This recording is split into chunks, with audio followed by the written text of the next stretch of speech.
How we doing today? As I said, and if you guys watched it, because it's a different series, if you guys watched the regular Scariest Media series, you would have heard me say that certain tiers, I'm just going to go over them because I've already seen the shit out of the movies, alright? Like tier 1 and tier 2, I'm just going to cover the whole tier in one big fat fucking video, right? And I said with tiers 3 through 6, I would be watching a majority of the films, pretty much most of them, if not all of them. And then once tier 7 and 8 hit, I'm done watching. I'm never going to, I'm just not going to watch any of those, and I will cover each one in their own separate video. There's a little bit of a change up for this, but for now, we're going to hit tier 6. Buried in the Sand, The Deception of America. It is a documentary, came out in 2004. It's extremely biased in terms of the fact that it came from the Iraq, like it was around the time that the War on Terror had just started. It was 3 years into it. It was 3 years after 9/11. And this is basically a documentary that shows why we should be in the Middle East. So it's very biased, and they'll show all this bad footage in it. I know for a fact there is human violence in this, which, I'll preface this. I have seen human violence for a few reasons. One, I'm in the military, and I have not like visually seen someone get shot, but I'm saying I have seen footage from people showing me them that are in the military. We've often seen video clips of people being shot at, and people in war. We've seen pictures of injuries, people getting killed, and I have seen various amounts of other videos that are very disturbing. One of them was actually on TikTok, which was surprising. But without further ado, this is Buried in the Sand, The Deception of America. It's an hour and 5 minutes. Should be an interesting watch. So without further ado, let's hop into it. 3, 2, 1.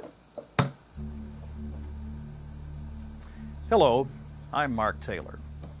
The program you are about to see is disturbing. Sipping coffee at local cafes, a paradise of happy Islamic people, free to live their lives until the evil Americans invade their sovereign Jesus, country. this is already a lot. Wow. During this presentation, you'll witness a view of radical Islam most of us are not familiar with. However, it is a view that innocent Muslims throughout the Middle East have seen and experienced all too often. Rights and freedoms are for those with the power to take them. The program you're about to view contains graphic and brutal images. Like the horror of the concentration camps of Nazi Germany, they demand to be seen. Naysayers from denying it happened. We're getting right to it. We will not, like the secrets of Saddam, keep these and our heads buried in the sand. Oh, time drop! Can You Handle Life Pictures presents. Yeah, that music is badass, you know? Damn, I can fuck with that music. Oh, okay. We're getting straight to it. Okay. Saddam Hussein, oh god. Oh my god, we're getting right to it. Holy fuck. They just showed images of dead people over fucking this badass music. It's hosted by Mark Taylor. Okay. Why is he like inside of this like news like podium? Like why is he acting like as if he's like speaking to the public as if he was on the news? This is just funny. Was the cutting off of right fingers or hands. Many of these people were innocent Baghdad merchants whose amputated hands and fingers were presented to Saddam as evidence of their punishment, or simply displeasing Saddam Hussein. Oppression and fear were this tyrannical regime's greatest weapons. The acts of barbarism you're about to see is actual footage of atrocities committed by Saddam Hussein. They're graphic. He would then halt the beating, order medical tests, and have the thrashings resumed until physicians determined complete failure of the kidney. Oh my god. Here's the biggest problem with this documentary is we do not know the actual context of it. We just know what he's saying is the context. We actually genuinely don't know what was going on. The amputation of one's tongue was approved in mid-2000. Oh, fuck. Thankfully, you really can't see anything because the footage is so grainy and it's so bad, but like... The removal of the hand was deemed appropriate punishment by the Revolutionary Command Council of 1994. The removal of the hand. Arm amputation. Plastic surgery? Really? I don't know if that's like the whole reason for us to be going to the Middle East and Saddam Hussein. Like, we should have just stayed out of it. Ah. And they're cutting off the fingers, damn. In 2002, Senator Hillary Clinton had this to say. It is clear that if left unchecked, Saddam Hussein will continue this to say. We have known for many years that Saddam Hussein is seeking threat of Saddam Hussein with weapons of mass destruction. Okay, I'll be honest, this shit is badass. Like, watching these fights is absolutely badass, but it's horrifying. Those things are so fucking cool in real life, I love them.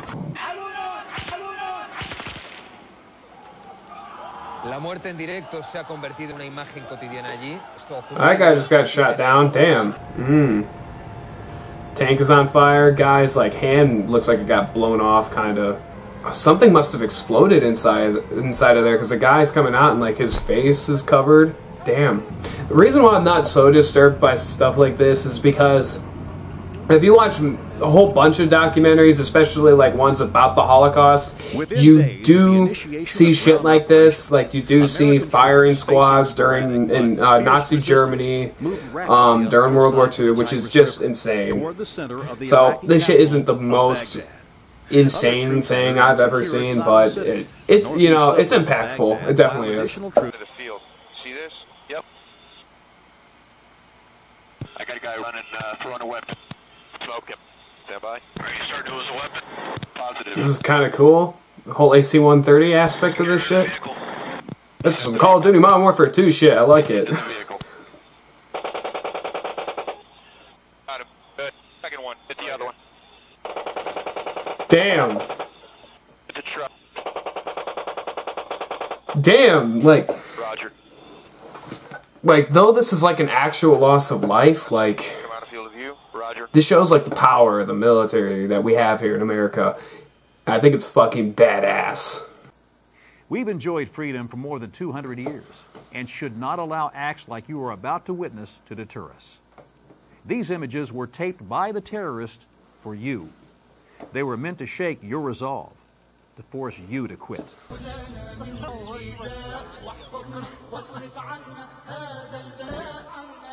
Here's the worst part about this. I can't tell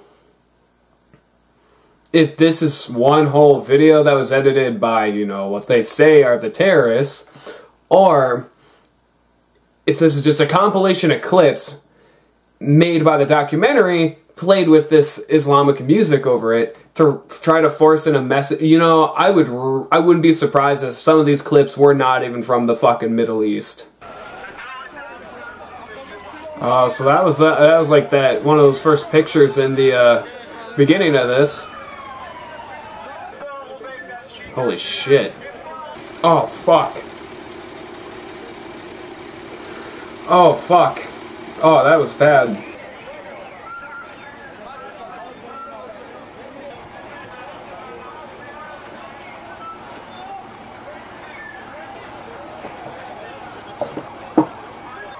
I can't even describe what I'm seeing because it's that bad.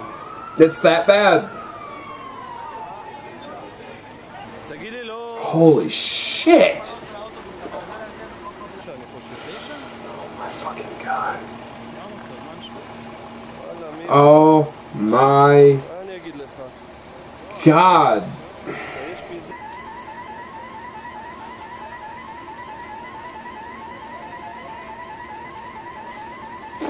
Fuck. Fuck.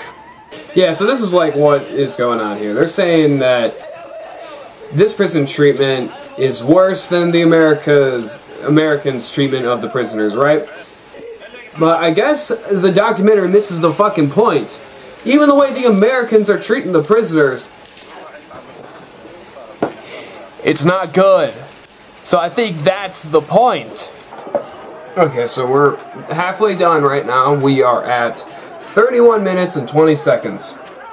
And this is probably one of the most insufferable documentaries I think I've ever seen. Like, He's got some good footage of something, right? But the problem is I can't tell what the context of this stuff truly is. Like, is it truly what the documentary says it is for? Like, the points it's trying to prove just are immediately rebutted kind of thing. Like, why we needed to go to Iraq, and why Saddam Hussein was such a bad dictator, why we should stay in the Middle East, why the left is completely wrong, why America's treatment of prisoners, hey, it's much better than what Saddam Hussein was doing to these prisoners, but you still missed the fucking point. It's still not good. So, this is a pretty blind documentary. Like, it really doesn't see the grand point to a lot of these issues. Piercing of hands with electric drills were all common methods of torture and punishment by the Hussein family. The favorite of Uday, Saddam's oldest son, was the medieval public punishment. Involves a rod with bindings that go around the offender's ankles, so that, feet in the air, the victim can be beaten on the soles of their bare feet with a stick, resulting in fractures and extreme pain. But I can't tell, like, if what they said was true, you know, like, that he was getting beat for literally having made a grammatical error on a news broadcast or showing up late for a meeting. I understand getting fired for showing up late to, like, some really big meeting.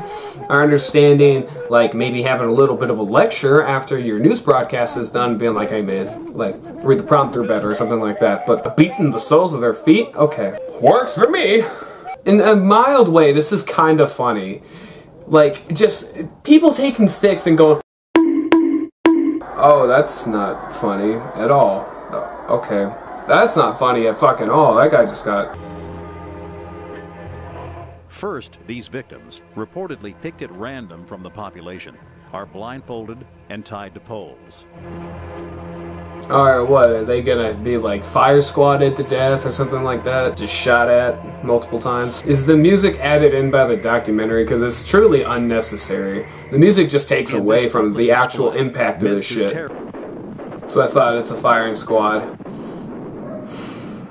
Here, the Taliban gives a knife to a mother to saw off the head of an alleged murderer of her son. This footage is so bad. It's so grainy. What the hell does this even matter? It just seems like people who believe in a religion, A, and B, like, patriotism.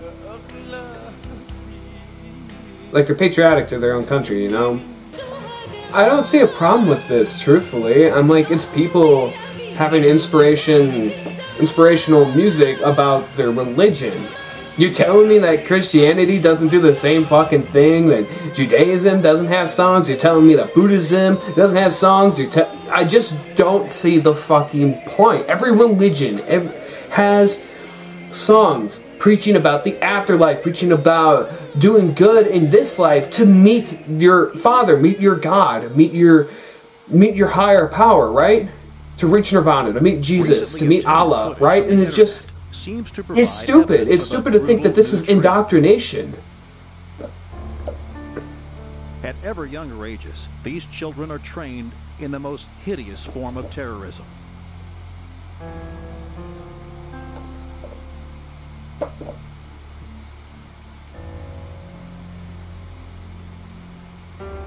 Please don't tell me we're gonna get to... Control, whether it be over children or adults, religion or government, its people or the citizens of other nations, is a powerful... What the fuck? I mean, they just acted like they were about to do like one of those decapitation videos where they had a prisoner. I mean, no matter what my opinion is on the documentary, that is messed up and just downright... that's sickening. That's... yeah. Weapon of both brutal regimes and terrorists alike. Symbolism is a major component of that control, and any innocent American can become a symbol, still powerful, and fear that its brave American liberators will be persuaded to cut and run. In addition, the killing of aid workers delays the delivery of vital services to Iraqis. The absence of such services then becomes a rallying cry for American withdrawal. Is the horrific death of the hostage. With camera in hand, the hostage is taped kneeling in front of several masked cowards. After spouting several lines of religious rhetoric, the terrorists restrain their victim and saw off their head with a knife. The recording is then disseminated throughout the world. The video images you are about to witness are of these diabolical acts. These are some of the most horrifying images ever recorded and should be viewed with discretion. In a sign of escalating violence, insurgents in Iraq kidnapped 3 Japanese, 8 South Koreans, and 2 Arab Israelis. The terrorists threatened to burn the Japanese alive if Tokyo did not withdraw from the U.S.-led coalition within 3 days. Paul Marshall Johnson Jr., American, sir. I'm American out of the United States. In the front end of the Apache helicopter.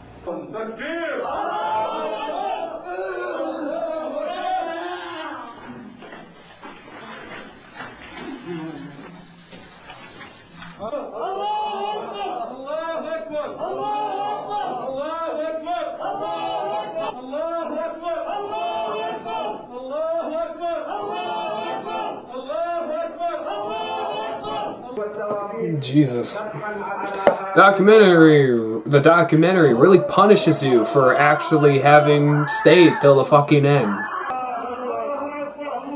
I don't even want to drink. Holy shit. Holy shit.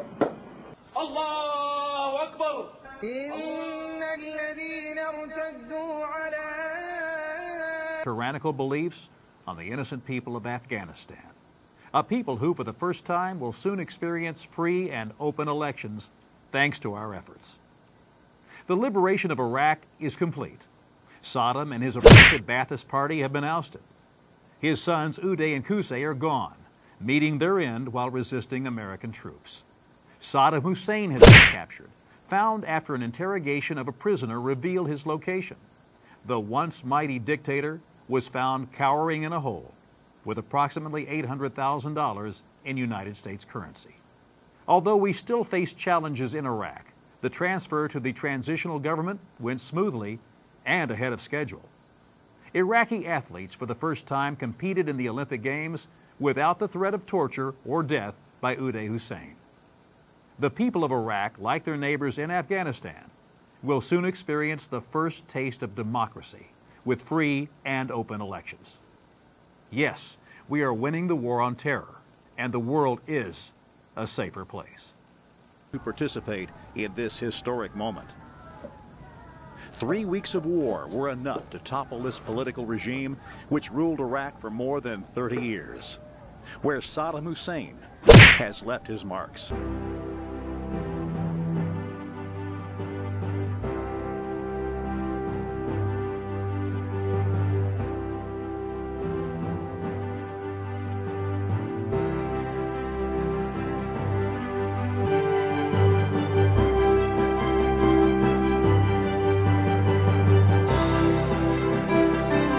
Will find it necessary to send its brave young men and women into harm's way. In this we have no choice. As a brave American soldier said, "I would much rather fight them here than at home. Here we all carry guns. God bless the United States of America."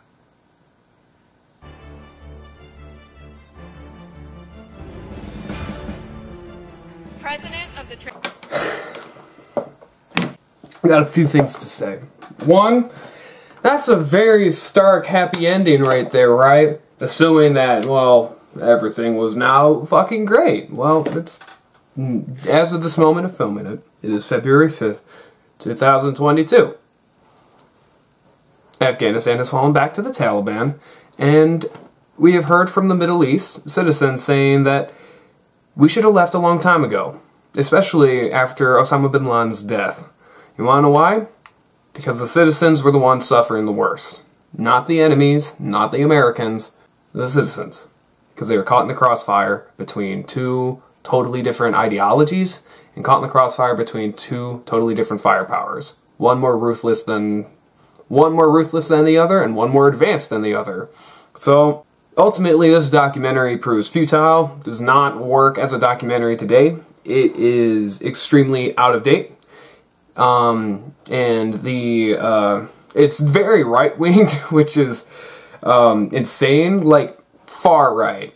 And though right-winged is not a problem, neither is being left-winged, just how blind it is to like the actual issues at hand shows the lackluster ability to create an impact that this documentary has. So, without further ado, let's talk about it.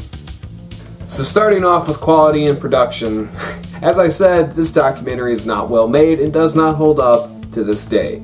Today, it is very outdated, it is very biased, and it does not serve its point the way it wants to. It very much so tries to display this idea that us going to the Middle East was necessary due to how terrible it was in the Middle East, and ultimately American presence was a good thing, when nowadays in 2022 we have learned that it was never a good thing. Though we have done some great things in the Middle East, it was never a good thing to truly stay as long as we did. We stayed in for 21 years. After 9/11 had happened, we were there for 21 years. It wasn't until late 2021 when we finally fucking left. So, and I think that the biggest problem with this documentary ultimately comes down to just how much it can't prove its point. So that's a big con for it. 2, though the announcer is good, that's about the only quality thing with this whole thing. The announcer, the narrator, the host of the documentary is about the only good thing this documentary has going for it.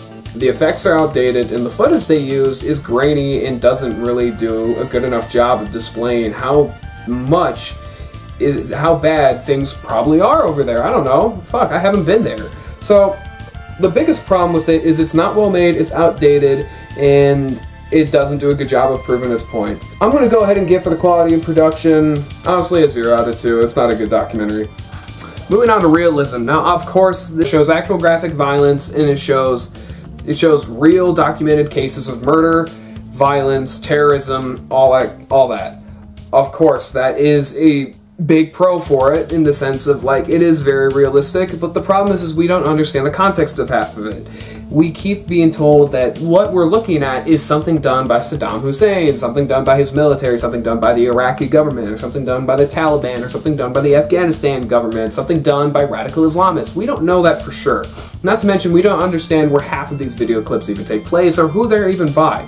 We keep being told it's underneath Saddam Hussein, which obviously wouldn't make a whole lot of sense. Just because maybe Saddam Hussein may have been a ally to the terrorists doesn't mean that it was Saddam Hussein who was responsible for it. So I don't understand why we keep painting this big ass picture that Saddam Hussein and the Iraqi environment, the Iraqi country, the Iraqi people are the problem. In my opinion, it's bullshit, and I think it's totally out of context. So just because you got realistic clips, real clips of actual war crimes being filmed and committed, we don't know the true context. The dates that the footage range from are all the way from 1979 to 2004. You're telling me there's not some gray area somewhere in between? You bet your ass there is. So for Realism, I'm only going to give it 1 out of 2. Moving on to I don't even want to say the word, but you guys can look at the fucking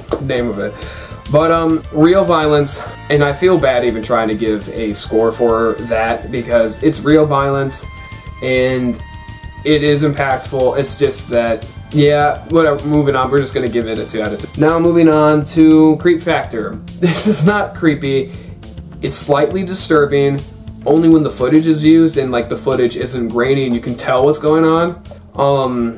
But outside of that, the overuse of music over the clips, the overuse of various kinds of Islamic music or some kind of like loud dramatic percussion to like try to drive home the idea of like how big and scary these people are, it doesn't add to the documentary. It just doesn't make it feel that important. It doesn't do its job really, which is a big fucking problem in my eyes. So I don't know, it's just kind of So guys, truthfully, I'm just gonna go ahead and give it 0.5. Like, just because it has some disturbing moments, it doesn't hold its impact because it's outdated and just doesn't work today. So Yeah, so with a 0 out of 2 on quality and production, a 1 out of 2 on realism, a 2 out of 2 on the score, I'm not saying the word, and then a 0.5 on the creep factor. That brings Buried in the Sand, The Deception of America to a 3.5 out of 10, which is a Goosebumps rating, which,